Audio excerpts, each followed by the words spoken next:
রাষ্ট্র কাঠামোর যেই অঙ্গগুলো বিগত ফ্যাসিবাদী সরকারের আমলে ধ্বংসপ্রাপ্ত হয়েছে সেগুলোকে পুনর্গঠন করা হবে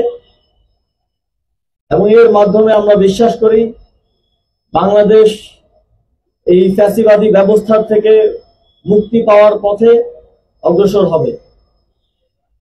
অন্তর্বর্তীকালীন সরকার সংস্কার এবং বিচারের এই এজেন্ডা বাস্তবায়নে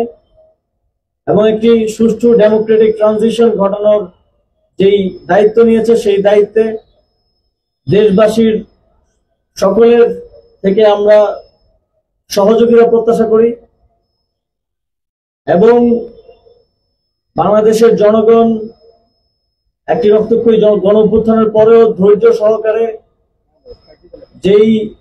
প্রজ্ঞার পরিচয় দিয়েছে, কোনো প্রকার বড় ধরনের রক্তপাত হয়নি,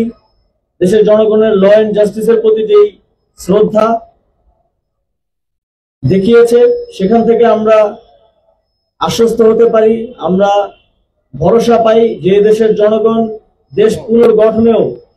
ধৈর্য এবং তাদের অংশগ্রহণের মাধ্যমে এই গণ অভ্যুত্থানের যেই ফসল দেশের মানুষ পেতে চায় তা বাস্তবায়নে সহযোগিতা করবে। সর্বশেষ আজকের তারুণ্য উৎসব 2025 ঢাকা বিশ্ববিদ্যালয়ের যে আয়োজন, সেই আয়োজনের শুভ উদ্বোধন ঘোষণা করছি